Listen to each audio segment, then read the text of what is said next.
오늘은 지친 자에게 쉼을 주시는 하나님, 지친 자에게 쉼을 주시는 하나님이라는 제목으로 말씀을 전합니다. 지친 자에게 쉼을 주시는 하나님이라는 제목으로 말씀을 전합니다. 사람은 누구나 지칠 때가 있습니다. 몸이 지칠 때가 있고 마음도 지치기도 하고, 특별히 뭔가 최선을 다했는데 기대했던 결과가 전혀 나타나지 않을 때, 그때는 더 심하게 지칩니다.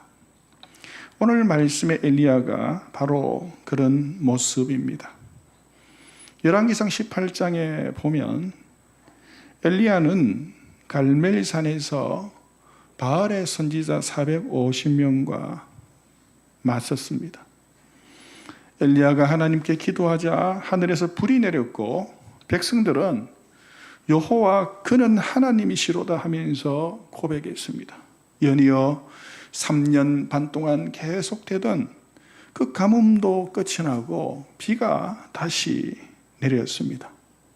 이제는 모든 것이 달라지겠구나, 새로워지겠구나 생각합니다. 그런데 오늘 본문을 보면 이세벨은 회개하기는커녕 엘리야를 잡아 죽이겠다고 위협하죠. 그래서 두려움과 절망, 낙심에 사로잡힌 엘리야는 도망을 갑니다. 북쪽 이스라엘에서 약 140km가 떨어진 브엘세바까지 도망을 갑니다. 브엘세바는 남유다의 참 최남단 도시죠. 최남쪽에 있는 도시. 부산과 같은 곳이죠. 한마디로 엘리야는 이세벨의 힘이 미치지 못하는 곳까지 도망을 간 것입니다. 그런데 이것도 부족해서 같이 온 그 사환을 한쪽에 남겨두고 이제는 자기 혼자서 아무도 없는 광야로 하룻길을 더 들어갔다고 했습니다. 그리고 이제 한 로뎀나무 아래 주저앉아서 말합니다. 여호와여, 넉넉하오니 지금 내 생명을 거두시옵소서. 하나님, 이제는 충분합니다. 더 이상 저는 못하겠습니다. 더 이상 저는 못하겠습니다. 며칠 전에 갈멜산에서 하늘에서 내리는 불을 보았던 하나님의 위대한 종이 이제는 로뎀나무 아래에서 죽기를 구하고 있습니다. 성경은 믿음의 위인도 이렇게 지칠 수 있다 하는 사실을 숨기지 않습니다. 그런데 오늘 우리가 보아야 할 것은 지친 엘리야만이 아닙니다. 그렇게 지쳐서 모든 것을 자포자기한 엘리야를 하나님께서 어떻게 대하시는가 하는 것입니다. 우리 하나님은 지친 엘리야에게 쉼을 주십니다. 쉼을 주십니다. 그러면 하나님은 엘리야를 어떻게 쉬게 하십니까? 하나님께서는 지쳐있는 하나님의 백성들에게 어떻게 쉼을 주십니까? 첫째는 하나님은 멈추게 하십니다. 하나님은 멈추게 하십니다. 지친 엘리야에게 하나님께서 주신 쉼의 첫 번째 모습은 멈추게 하는 것입니다. 멈춰라는 거예요. 멈춰라. 너 하는 일을 멈춰라는 거죠. 3절과 4절을 보면 그가 이 형편을 보고 일어나 자기의 생명을 위해 도망하여 유다에 속한 브엘세바에 이르러 자기의 사환을 그곳에 머물게 하고 자기 자신은 광야로 들어가 하룻길쯤 가서 한 로뎀나무 아래에 앉아서라고 말합니다. 엘리야는 지금까지 계속해서 달린 사람입니다. 갈멜산에서 달렸죠. 목숨을 걸고 달렸습니다. 3년 6개월 동안 가뭄이 끝나는 그 정표로 하늘에서 폭우가 쏟아지는데 그 갈멜산에서 아합의 말을 붙잡고는 이스라엘까지 달려갔다고 했습니다. 이스라엘까지. 그 먼 길을 이제는 이세벨을 피해서 브엘세바까지 달립니다. 140km입니다. 거기서도 멈추지 못하고 광야로 하룻길을 더 들어갑니다. 하룻길이라고 하면 보통 25km라고 이야기합니다. 성경에서 하룻길이다 하면 25km. 그러다가 결국 한 로뎀나무 아래에서 쓰러지죠. 멈춥니다. 더 이상 갈 힘이 없는 것입니다. 물론 하나님께서 엘리야에게 너 도망가라고 하신 것은 아닙니다. 엘리야 스스로가 도망을 치다가 그냥 자기 불에 자기가 지쳐서 쓰러진 것입니다. 그러나 하나님은 지쳐서 멈추어버린 엘리야를 몰아붙이지 아니하십니다. 너 믿음이 왜 그 모양이냐? 책망하지 않습니다. 왜 거기 앉아 있느냐? 빨리 일어나! 그렇게 재촉하지도 않습니다. 오히려 하나님은 엘리야가 멈추어 쉴 수 있도록 배려하시죠. 그냥 놔두십니다. 가만히 놔두십니다. 사랑하는 여러분, 쉼은 멈추는 데서부터 시작합니다. 쉼이라고 하는 것은 멈추는 데서부터 시작이 됩니다. 사람이 지치는 이유 가운데 하나는 멈추지 못하기 때문이죠. 멈추지 못하는 거예요. 몸은 지쳤는데 계속 일합니다. 마음은 이미 소진되었는데 계속 책임지려고 합니다. 왜 그럴까요? 왜 멈추지 못할까요? 그 중요한 이유는 내가 하려고 하기 때문에 그래요. 내가 해야 한다. 나만이 할 수 있다. 그렇게 생각하기 때문입니다. 그러나 하나님은 시편 46편 10절에 이렇게 말씀하십니다. 너희는 가만히 있어 내가 하나님 됨을 알지어다. 너희는 가만히 있어 내가 하나님 됨을 알지어다. 우리는 하나님이 아닙니다. 우리는 피조물입니다. 그러므로 신앙은 계속해서 달리는 것만이 아닙니다. 때로는 멈추어 서서 내가 아니라 하나님께서 일하시는 것을 기대하는 것, 이것이 믿음입니다. 또 하나님께서 위대한 일을 행하실 때 하나님의 하나님 되심을 인정하면서 하나님을 높이고 하나님을 찬양하는 것, 이것이 참 믿음이고 신앙인 것이죠. 자동차를 타고 먼 길을 가다 보면 계기판에 경고등이 들어올 때가 있습니다. 그때 지혜로운 운전자는 차를 멈추어서 세웁니다. 시간이 아깝다고 계속 달리는 것은 부지런한 것이 아닙니다. 그건 미련한 것입니다. 경고등이 들어왔는데 시간이 아깝다고 계속해서 달린다. 미련한 거예요. 경고등을 무시하고 계속 달리면 결국 차는 완전히 멈춰 서는 것입니다. 지금 잠시 세우는 것은 목적지를 포기한 것이 아닙니다. 끝까지 가기 위해서 잠시 멈추는 것이죠. 이것이 뭐예요? 이것이 쉼입니다. 쉼. 우리 삶도 마찬가지입니다. 몸이 보내는 신호가 있습니다. 내 마음이 보내는 신호도 있습니다. 아무것도 하기 싫습니다. 작은 일에도 막 예민해집니다. 기도하는 것조차 힘듭니다. 그때 무조건 자기 자신을 밀어붙이는 것은 믿음이 아닙니다. 엘리야도 멈추었습니다. 그런데 놀랍게도 하나님은 멈춰 있는 그 엘리야를 버리지 않습니다. 책망하지도 않습니다. 재촉하지도 않습니다. 그냥 그대로 놔두십니다. 사랑하는 성도 여러분, 우리는 언제라도 지칠 수 있습니다. 그러면 그때 하나님 안에서 멈추어도 괜찮습니다. 하나님 안에서 멈추는 것입니다. 내가 잠시 멈춘다고 하나님의 일이 멈추는 것이 아니죠. 내가 손을 놓는다고 하나님께서 손을 놓는 것도 아닙니다.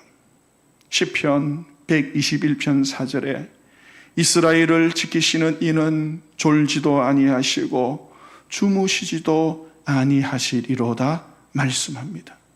내가 멈춰도 하나님은 일하십니다. 내가 쉬어도 하나님은 나를 붙드십니다. 그러므로 지칠 때, 쉼이 필요할 때는 모든 것을 하나님께 맡기고 잠시 멈출 수 있는 성도들이 되시기 바랍니다.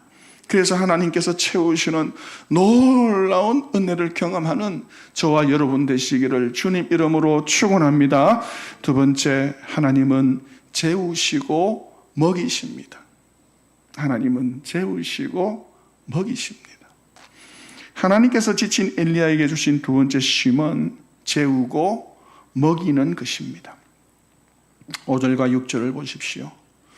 노뎀나무 아래에 누워 자더니 천사가 그를 어루만지며 그에게 이르되 일어나서 먹으라 하는지라. 본적 머리맡에 숯불에 구운 떡과 한 병 물이 있더라. 이에 먹고 마시고 다시 누웠더니 합니다.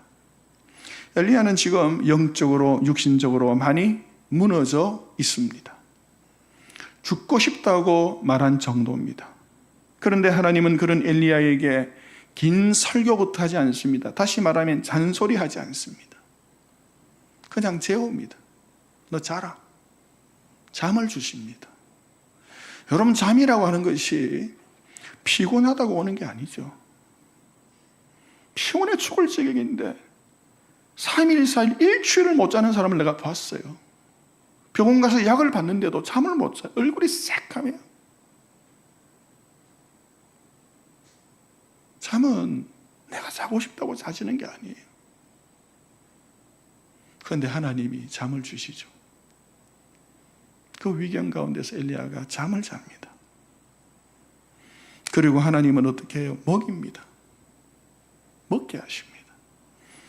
엘리야가 먹고 어떻게 했습니까? 다시 누웠다 했습니다. 다시 잤다고 했습니다.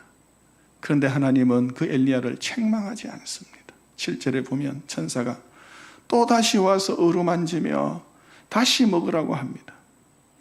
하나님은 지금 엘리야의 영혼만 아니라 지쳐있는 엘리야의 몸까지도 돌보고 있습니다. 사랑하는 여러분, 우리는 몸을 가진 피조물입니다. 그래서 몸이 지치면 쉬어야 하고, 잠이 부족하면 자야 하고, 기력이 떨어지면 보양해야 합니다. 이것을 믿음 없는 것으로 생각하면 안 됩니다. 믿음 없는 것으로 생각하면 안 돼요. 시편 103편 14절에 이는 그가 우리의 체질을 아시며 우리가 단지 먼지뿐임을 기억하심이로다 말씀합니다. 하나님은 우리의 체질을 누구보다도 잘 아십니다. 우리의 한계를 그 누구보다도, 나 자신보다도 하나님은 더 잘 아시죠. 그래서 하나님은 절대로 몰아붙이지 않습니다. 몰아붙이지 않습니다. 휴대전화가 아무리 성능이 좋아도 충전하지 않고 계속 사용하면 결국 꺼지죠. 그때 필요한 것은 휴대전화를 막 야단치는 게 아닙니다. 충전기에 연결하는 것입니다. 플러그인이라죠. 사람도 마찬가지입니다. 지쳐있는데 계속 자신을 몰아붙인다고 힘이 생기는 게 아닙니다. 하나님께서 주시는 잠과 음식과 쉼을 감사함으로 받아야 합니다. 그러면 다시 충전되고 회복이 되죠. 아합의 박해가 심할 때 하나님은 엘리야를 그릿 시냇가로 가게 하시고 까마귀를 그 그릿 시냇가로 보내어서 먹게 하시죠. 음식을 먹게 했어요. 까마귀가 음식을 나르는 거예요.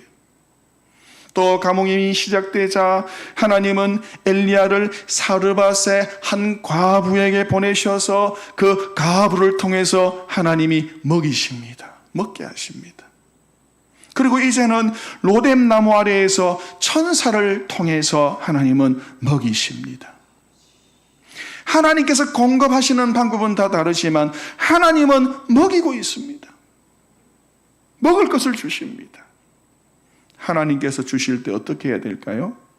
감사함으로 받으면 돼요. 하나님 땡큐. 감사합니다.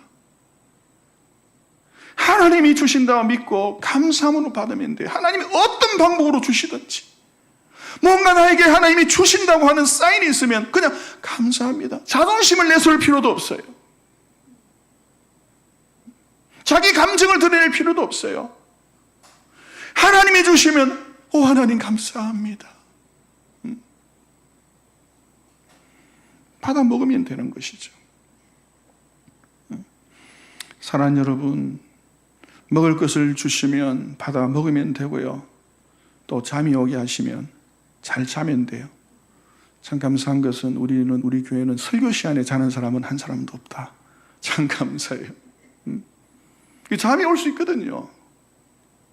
그땐 자면 돼요. 근데 예배당에서 설교 시간에 자면 어떻게 해야 될까요? 그냥 놔둬도 되지만 한번 찔러주시는 게 또 예의죠. 자기 가족이면 바람을 불어주든지. 사랑하는 여러분, 언제든지 잘 자고 잘 먹는 성도가 되시기를 주님 이름으로 축복합니다. 잘 자고 잘 먹는 게 축복이죠. 오늘 병원에 가면 그 의사들이 하는 말이 있어요. 모든 병이 어디서 오느냐? 첫째는 스트레스라 이야기하죠. 스트레스는 근데 잘 안 보이잖아요. 그런데 더 중요한 게 뭐냐면 먹는 데서 온다는 거예요. 먹어야 되는데 안 먹어. 안 먹어야 될 걸 먹어. 먹는 게 문제래요. 두 번째는요, 수면이래요. 수면. 자야 될 사람이 안 잔다는 거예요. 오늘 수면이 굉장히 부족하죠. 사람들이. 잘 때도 틀어놓고 자요. 핸드폰 같은 거 눈앞에 해놓고. 여러분 잘 때는요, 안막 가운데 자야 돼요. 완전히 끔끔하고 아무것도 안 들리는 데 가서 자야 됩니다. 그 수면 학자들이 있거든요. 그 수면에 신비로움이 있어요. 잠의 신비로움. 피하면 안 돼요. 그 밤에 계속 보잖아요. 그 이제 안과에 가면 이제 의사들이 이야기하잖아요. 거기에서 어떤 문제가 생기는지.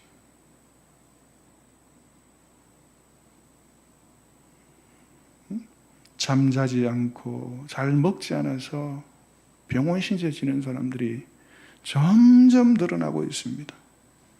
우리 회원노교회 모든 성도들은 잘 자고 잘 먹는 성도가 되어서 건강하시기를 주님 이름으로 축복합니다.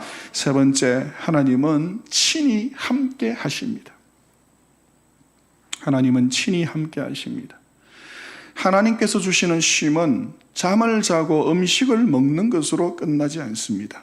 친히 함께 해 주십니다. 7절을 보십시오. 여호와의 천사가 또다시 와서 어루만지고 이르되 일어나 먹으라, 내가 갈 길을 다 가지 못할까 하노라 했습니다. 저는 여기에 또다시 와서라는 말에 참 은혜를 받았습니다.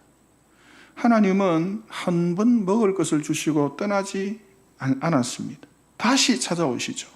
그리고 어떻게 해요? 어루만져 주셨다. 어루만져 주셨다.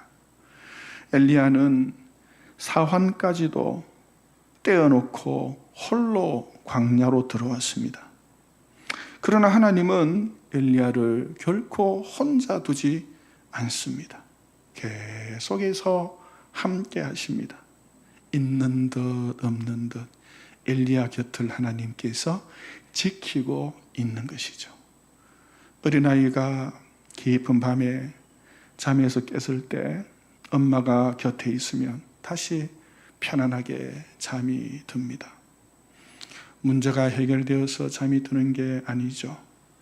자기를 지켜주는 그 엄마가 곁에 있다는 사실이 안심하게 만들어주는 거예요. 우리도 그렇습니다. 참된 쉼은 문제가 없어지는 데서 오는 것이 아닙니다. 하나님께서 나와 함께 하신다는 믿음에서 오는 것이죠. 하나님이 나와 함께 하신다는 이 믿음에서 참된 쉼이 오는 것입니다. 그래서 시편 23편 4절에 이렇게 말합니다. 내가 사망의 음침한 골짜기로 다닐지라도 해를 두려워하지 않을 것은 주께서 나와 함께 하심이라. 여기 핵심이 뭘까요? 주께서 나와 함께 하심이라. 사랑하는 성도 여러분, 하나님께서 지금 여러분들과 함께 하심을 믿으십니까? 믿으십니까? 그렇다면 주님 안에서 편안한 마음을 가지시기를 주님이 여러분으로 축원합니다. 마음을 편안하게 가지세요. 우리 하나님은 내가 지쳤다고, 내가 힘든다고 나를 떠나시는 분이 아닙니다. 내가 주저앉았다고 해서 나를 버리시는 분도 아닙니다. 오히려 하나님은 내가 연약해질수록 나를 더 가까이 하시고 나를 찾으시고 나를 어루만져 주시고 나에게 새 힘을 주십니다. 그러므로 항상 하나님을 기억하십시오. 하나님께서 나와 함께 하심을 기억하십시오. 그리고 그 하나님으로 인하여 참된 평안과 쉼을 누리는 우리 모두가 되시기를 주님 이름으로 축원합니다. 기도하겠습니다. 사랑의 하나님 아버지, 지치고 힘들 때 우리를 몰아붙이지 않으시고 쉼을 주시니 감사합니다.